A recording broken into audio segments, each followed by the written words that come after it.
Hello, everyone. Welcome to Talking Logistics, where we have conversations with thought leaders and newsmakers in the supply chain logistics industry. It's a great pleasure to welcome today's program, JP Wiggins, who's co-founder and vice president of logistics at 3G TMS.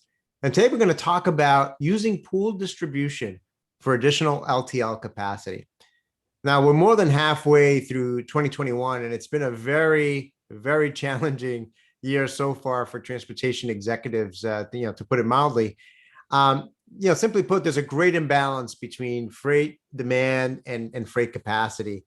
And this is forcing shippers to, consider new or different ways of moving product from point A to point B.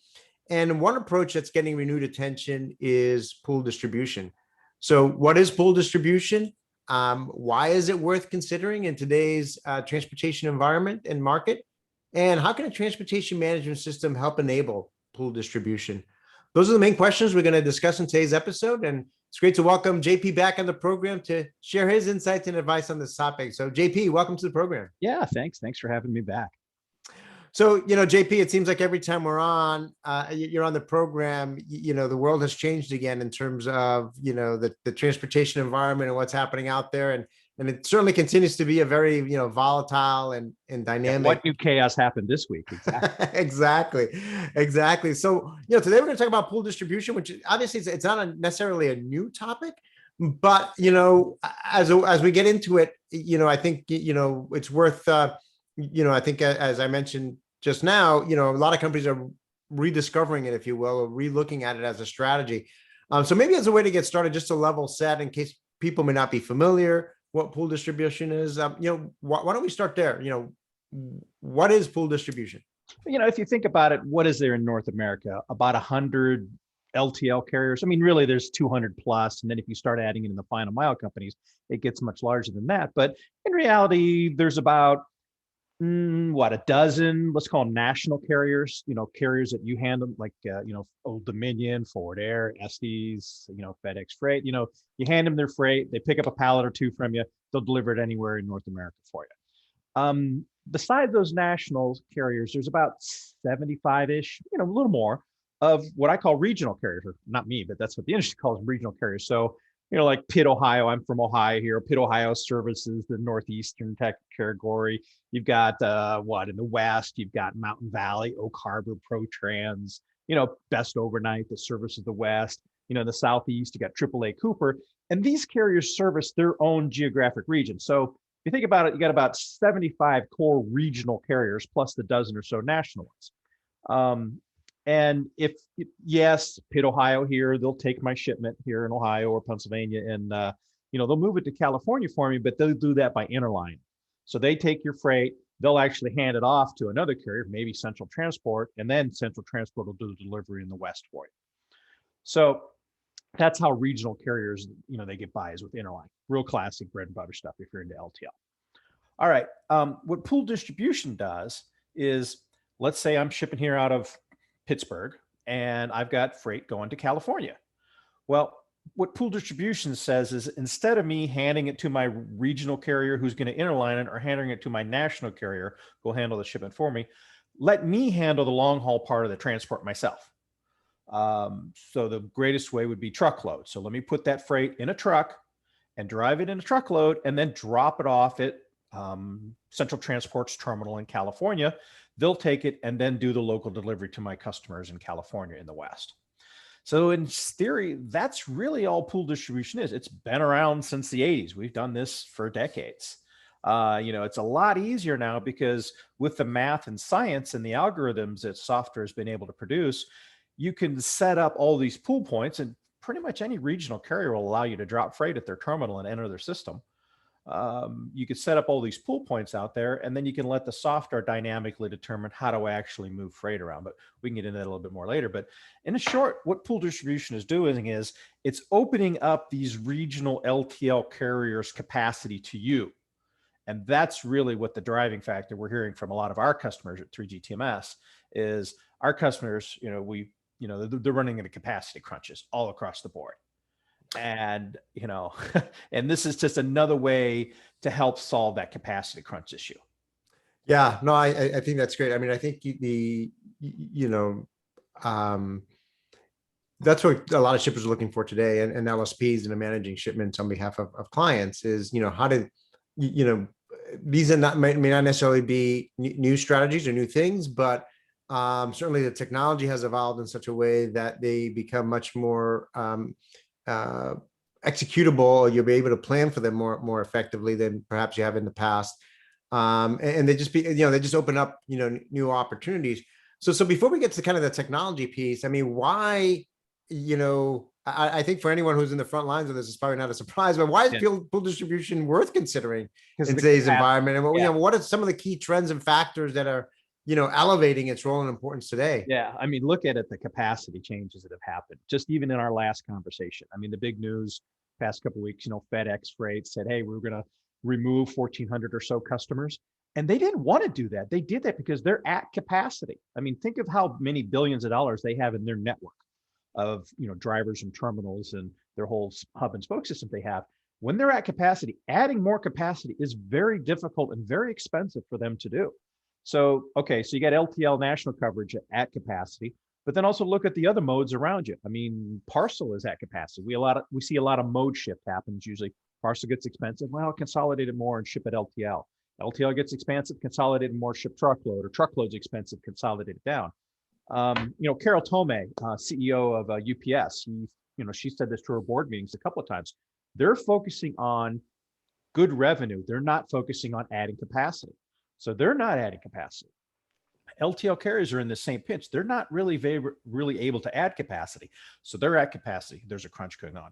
And then we can talk all day about the capacity issues on truckload. And that's just from the driver perspective and the truckload carriers. But let's also add in the port and rail congestions that we're reading about going on. I mean, there's a lot of port congestions, of course, that we know about. We got rail congestion also at the railheads for your intermodal. And then let's just don't forget about the overall labor shortages. So at 3G, we got a name for all these calamities that seem to come at us all the time. We call it Tuesday. But it is. I mean, and I think that's what, like you and I were talking offline before we started going here, is that seems to be the new normal is, everyone says, hey, this is COVID, but this is the new normal. I think we're going to have for the next decade or so, where things are just evolving very, very rapidly. Not just COVID fueled a technology injection into a lot of shippers' systems. All right. A lot of shippers realized they didn't have good integration with their transportation functions. So that's changing around. So now they're looking at their 3PLs and saying, hey, Mr. 3PL, you got to have top NAPA IT, or maybe they're going to bring it in their house, or they're going to find new 3PLs. I mean, that seems to be the classic now, but there's been this huge technology infusion that's happened. Plus also, I think we have a dynamic workforce. This is changing. Who knows how that's going to fall out? People are going to work more remote. More people are remote. Is there going to be more gig working? That, the gig working economy, the whole Uber model. It's all up in the air, and it's constantly going to change. So, and like I said, there's been a huge influx of technology. So we're able to deal with this stuff now, but to do it, you're going to have the technology. It's really what it comes down to. Yeah, no, absolutely. Even in the, even if you look at what's happening, in the market with some of the leading players out there. I mean, I think it was just a couple of weeks ago, you're now seeing truckload companies that are getting into LTL, right? So I think it was Knight Swift that, is acquiring AAA Cooper, right? And then Uber Freight saying now they've partnered with Blue Grace, and they're going to offer LTL through their network too. Exactly. So those are dynamics that are happening. I think it's all related to what we're talking about here, right? In terms of it's all about, a shifting market, and it's about, leveraging capacity in the smartest way, possible out there, and really taking this more integrated and holistic view. And you're right. I mean, capacity constraints are across every single mode, right? So it's really, taking that into consideration. And ultimately, as you just said, I mean, I still find it shocking that companies are managing some of their transportation operations with spreadsheets and don't have a TMS. But those days are, I thought those days were gone 10 years ago, but some companies still manage to do it. But it is becoming, I think the COVID hole will hit them up. I think, I think it's becoming more and more, impossible. Well, something we see is the labor shortages. Okay, you talk about labor shortage, you think truckload drivers, but actually the biggest trouble, even more than truckload drivers, Actually, I think I did my college thesis on driver shortages back in the 80s, so it's been around for a while. But I mean, the labor shortage issues we're running into are at the warehouse. Detention and demurrage at warehouses at like all-time highs. People can't get their freight loaded and unloaded, and that's killing the capacity issue on all sides of the equations, not just LTL, but truckload and parcel. If you can't get unloaded, you can't get picked up. I was reading from JB Hunt just this morning from FreightWaves, JB Hunt Management saying, we're going to strictly charge for accessorials now. And that specifically means demurrage. So you're holding up their drivers, they're going to nail you for those charges. So that's another thing that you really need to start thinking around, which is, well, if you're shipping it to a customer and they're taking an extra 3 hours to unload your freight and you're getting hit those couple $100 detention charges, put that factor into your equation. Well, maybe I got to ship that guy LTL because I can't get my trucks unloaded.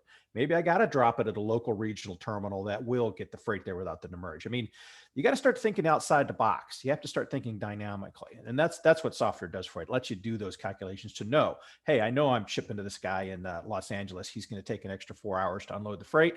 I'm going to take an extra $150 in demurrage.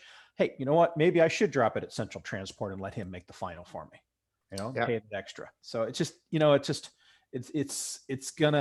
just dynamic is really what it comes down to. So let's talk a little bit about, the technology side now and transportation management systems, specifically. I mean, how, as we're talking about pool distribution and, going back to your comments in terms of defining it and kind of what that strategy is about. I mean, how does the TMS help it and, companies plan and execute a pool distribution, strategy, and what capabilities are required to do so? I think the biggest is it has to be simple. You have to have it simple and have to have it totally automated through the financials. All right. And so what I mean by that is you don't want to just set up something ad hoc and make a move and then not figure out how to pay the carrier or charge your customer for 3PL. So you have to think through the whole process. But remember, these are route planners. These are clerks that are working this freight, and they're not, they don't have time to calculate this math out. So first off, you have to be completely dynamic, and you have to let the software make the hard function. So modern TMS is what it is you go in and tell it what the pool points could potentially be. Don't tell it that you want to use it or force it to use it. Just say, here's where logically I have agreements with these carriers to drop freight off at these terminals, set up those terminals, and then let the system do the rest for you. When it makes sense to use a pool point, it'll automatically use the pool point. When it makes sense based on cost and time. And then you can have other factors that we talked about. Demurrage is part of that cost. Reliability is another part of the cost. You can put some fudge factors in there, for cost so that you force it to other modes. Capacity is the big thing. So if you only got like 4 carriers, if you only got 15 trucks for 4 carriers for next week, put that into the equation. So I think, I got to use a term I hate using. It's overused, holistic, but you have to look holistically, but you got to make it simple. You just want it to like, hey, I'm a 3PL and my customers are sending me a whole tons of orders that are shipping next week. I just want the system to tell me what it thinks is best. And then let me as a route planner put my own artwork on it. There's still a little bit of art. Routing is not just pure science now, there's art. But let the computer handle the pool points. And so that's what I mean. It has to be automated, it has to be simple. Let the system make the hard grunt choices here. And it just has to work. And then it has to flow. It has to flow through the financial. So, all right, well, I went ahead and used a pull point, and hey, maybe I used LTL to get into the pull point. You can do all kinds of crazy stuff. But you have to then prorate, well, how much do I charge this customer who is only there for 200 miles? And then I dropped it at a terminal, and then I got a cross-dock fee, and then I got my local LTL fee. What am I got to pay those carriers? I'll have 2 separate carriers I got to pay. And then I have an invoice to my customer, so you got some pretty intense math, but you know what? That's what we do in a TMSs. We calculate all this stuff out for you. So we calculate your accounts receivable, send over that so you can invoice your customers. We calculate the accounts payable. So, send it over to your accounting so that you audit the freight bill and pay the fee. So it sounds like there's 2 main categories. One is, the planning optimization piece of it, right? Setting up those pool points and, and having the system, quickly and intelligently go through all the different permutations and propose what the best approach is, which mode or whether or not to use a pool point and so forth.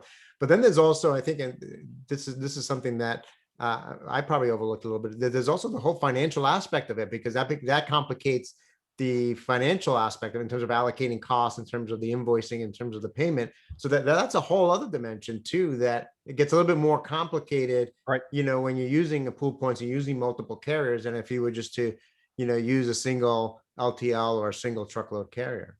And in the modern world, you can't have those go into a black hole. You have to be tracking that freight. You have to have the visibility, even if it's just status messages from the carriers, which usually meets, carriers are getting really good at providing status messages now. So, but you got to have that visibility track. You got to have it know, where is it at? When's it being delivered? Has there been any changes? And then alert people when there will be changes. So it's not just the financials, it's also the tracking. Right. That's what, if you're 3PL or 4PL, you have to provide that to your customers. It has to be just baked in. It's table stakes now. It's what in my world I say. Yeah. So ultimately, what are the benefits of using, pool distribution? So, first off is usually cost savings. If you've got the volume to a region and you can move truckload quantity into a region, it doesn't have to be a full truckload quantity, but usually more than half, more than volume LTL. Then you can also generally build multi-stop loads. So if you don't have a full truckload to a region, maybe you can build a multi-stop load, doing a couple drop-offs along the way, and then maybe hitting a pull point as one of the drops. And truckload carriers like dropping at terminals. They usually get in and out. LTL terminals are usually the best right now for taking freight, getting freight in and out, unlike everywhere else in the world where you're waiting. So you're going to have a cost component, which you need to figure out. So since you're doing the inner line yourself, like I said, like if you're doing a truckload, like we talked about in my example, moving from Pennsylvania to California, I'm actually moving that in a straight run. So it's actually faster. It's faster because I'm taking care of that straight run, which, as opposed to going through the carrier's network where he's going to consolidate, deconsolidate your freight, interline it, consolidate, deconsolidate, deliver, you're actually taking it a lot closer to the end customer using a direct route. You can use intermodal in there too. If you really want to mix things up, put that, instead of driving that truck across the country, put it intermodal and drop it and take a dray carrier to take it over to the terminal. I mean, these are all options that are on the table. So it gives you a lot of options, but time is one. And usually it's the cost. It's cheaper. So time and cost are the big ones. And there's another minor one, which is less handling. LTL freight gets destroyed a lot more than truckload freight just because it's handled a lot more. So you get less damage there. But the third one, and this is the primary reason it's driving things through, is it's opening up additional carriers' capacity to your own personal network. So if you didn't have access to Dayton Freight or, Pitt, Ohio, or RJR Transport or ProTrans or somebody in different regions, it now makes those regions available to you. So you can negotiate rates with those carriers and, and make movements that way. Yeah, no, absolutely. Certainly that capacity piece and opening up more capacity is a main driving force today.